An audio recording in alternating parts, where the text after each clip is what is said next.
In this episode, Golden and I share our thoughts on the 5-part DC TV crossover, Crisis on Infinite Earths. Full speed ahead.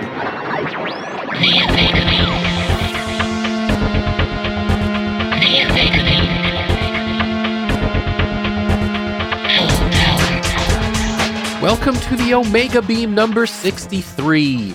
I'm your host, Oren Merton.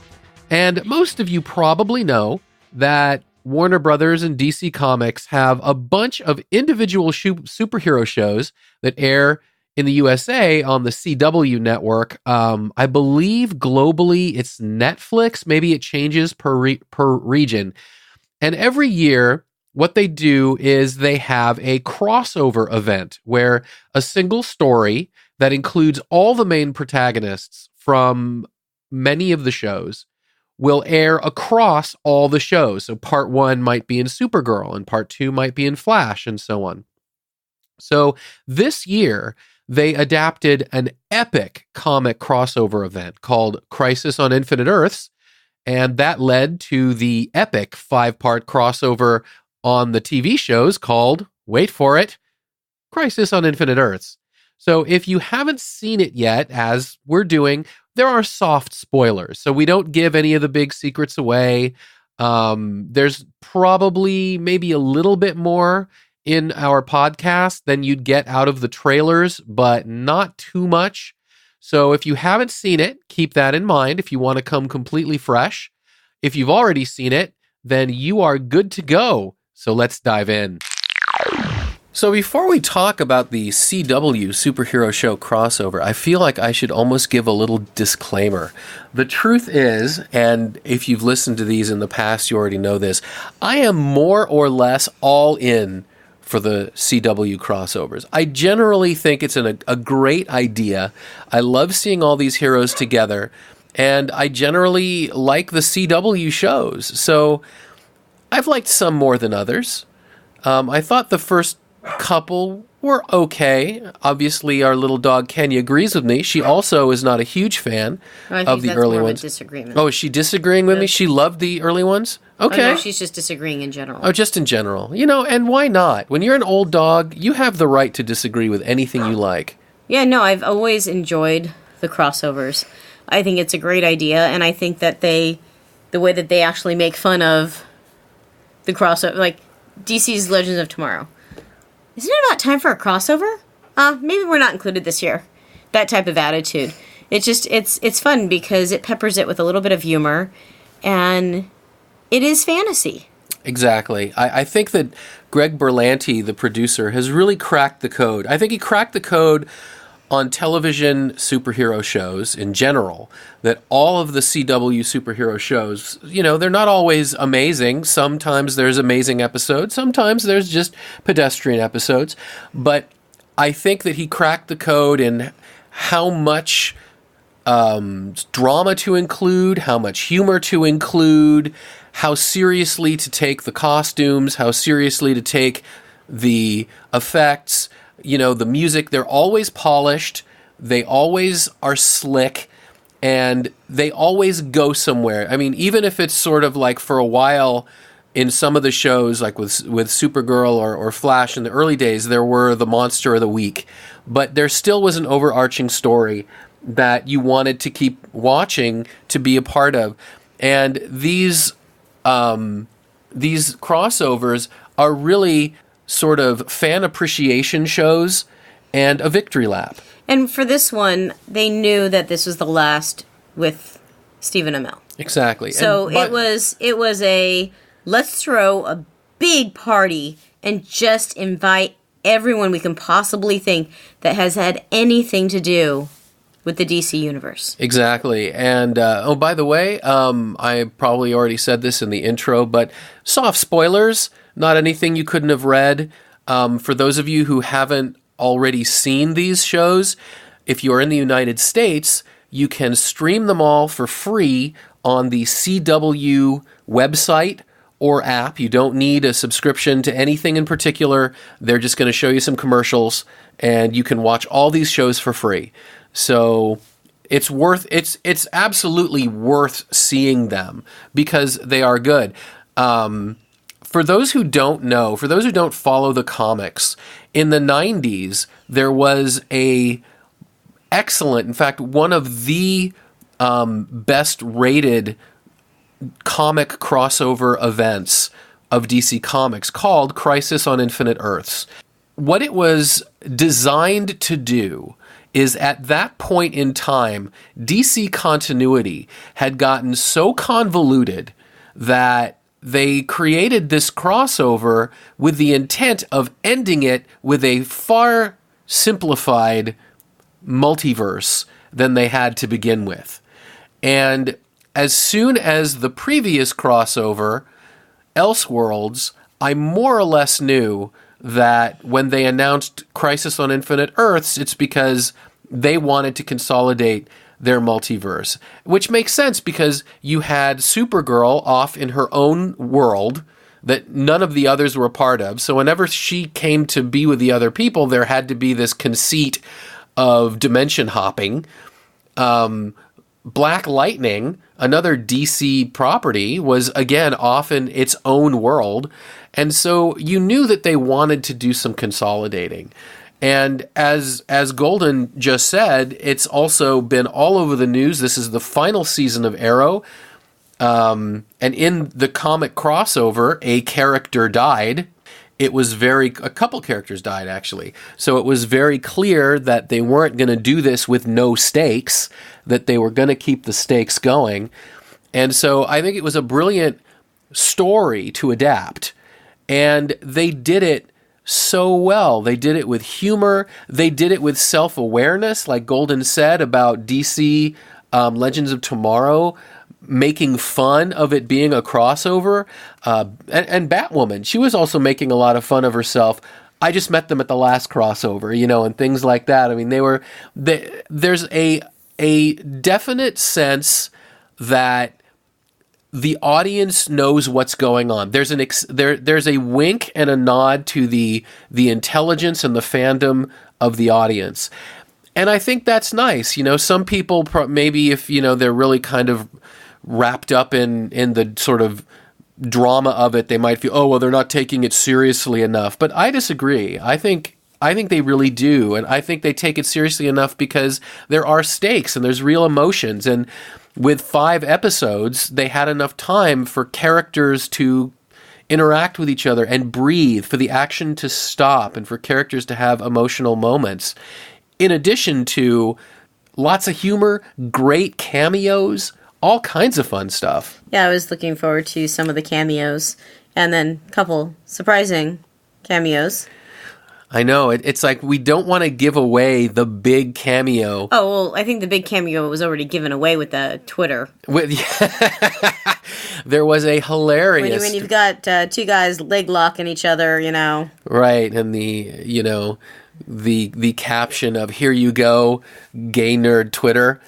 I absolutely love the two characters involved. It's a Flash story. I mean, it's to a degree, it's everybody's story. But from the very first episode of the Flash, with the Monitor basically saying the Flash must die, you pretty much knew that he was going to be extremely central to all this. And so there's many different Flashes they brought in from other Earths into this one. Of course, you never thought there would be a movie TV crossover, but it's beautiful. It is beautiful. And it's great because it's completely in context and makes sense in world, while also it was beautiful. Yeah. It was sweet. It was absolutely just that cherry on top. Mm-hmm. It was a victory lap. This is really, if you like these shows, you cannot go wrong with this one. And again, like all the CW shows, that doesn't mean every single moment of every single episode is amazing. There's slow moments, of course. If you put all 5 episodes together without commercials, I think it's like a 2.5-hour movie, basically. And not every moment moves as well or as fast as every other moment, but the movie is absolutely worth seeing. And The actors are, of course, incredible. All the actors in their own shows. And together, they have just a wonderful chemistry. I think that Supergirl really hit the nail on the head when they cast John Cryer as Lex Luthor. And he plays a major part in this crossover. And he is just such a spectacular scenery chewer. I adore him in the part of Lex Luthor. He has quickly become one of my very favorite Lex Luthors, along with Michael Rosenbaum and Clancy Brown, who played Lex Luthor in the animated series. Those are my three favorites. How can you go wrong with Clancy Brown? You can't go wrong with Clancy. Everything he's in is just spectacular. So, the acting is spectacular. The cameos are beautiful, and they're all both, they manage to capture that fine line of both winking at you and taking it seriously. For example, at the very beginning, one of the very first, I think maybe the second cameo, was Will Wheaton, who over the years has done a ton of DC voices for the animated series. He was Blue Beetle in a bunch of, and he's been other things as well. So he's definitely in the DC universe, as well as, of course, he's just, there's obviously a ton of crossover between Star Trek fans and superhero fans, but he also has a real pedigree with the DC. They bring him in, and it's a hilarious cameo, but they take it deadly seriously. So it's both fun and makes complete and total sense in world. And I think they really got that. And the story, for those who know the comic, the story actually adheres relatively close. I mean, they take a lot of liberty, but the general outline is pretty much the same, with the Monitor and the Anti-Monitor and the multiverses, both being erased and then being redrawn. So, they do justice, pun intended, for when you see the end. They do justice to the end of it all, and it's set up beautifully, not just for future crossovers, but also to just include each of them in the world, in each other's world. And and they don't have to do that just in crossovers. For example, they just restarted DC's Legends of Tomorrow. And not everyone was included in the crossover. I know. And some of them lamented that fact. Exactly. And asked the other characters how the crossover went. It's just, they handle it so expertly and so well. And I love Brandon Routh saying, he couldn't believe how handsome Superman was. Exactly. It was great they let him play a Superman again. And they do that kind of thing in the very first crossover. And we know from the news that we're losing Brandon Routh and Courtney Ford. Right. And I was just going to mention that this crossover winking goes all the way back. The very first crossover they had Supergirl, which I think was the third crossover they did, and honestly I think the best one until now.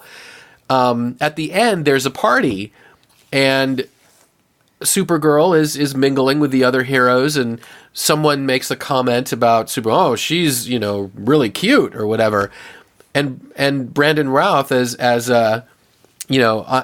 Adam, he looks at the character who said she's really cute and says she kind of looks like my cousin, which was again a reference to him playing Superman, etc. So there's this lovely awareness, and that's the thing. I need to. If it isn't clear from what Golden and I have been saying, you have to take these with a sense of fun. Yes, they're serious. There's even emotional moments where I got pretty glassy because, hey, a major character. I mean, literally the founding member of the Arrowverse is no longer part of the Arrowverse anymore. And they played it to its emotional, what's the proper term? They played it up to the hilt? Is that the way to say it? Say that. They played it really well, and they played it for all it was worth, and all the actors were just in the moment, and it was beautiful. But that doesn't mean that there isn't also time for a ton of humor. So Yeah, highly recommended. Yeah, it was very enjoyable. I'd be curious to go back and just watch them back to back. Exactly. Watch them yeah. all the way through. If you haven't seen them yet, or if you have a friend that hasn't seen them yet, this is something we're going to do, I'm sure, with our friends in the not distant future. But I would highly recommend watching it the way Golden just recommended. Get yourself, get some friends, have a party, whatever you want to do, and just watch all of them. Parts 1, 2, 3, 4, and 5, back to back. Remember, without commercials. Have a party to watch a party. Exactly.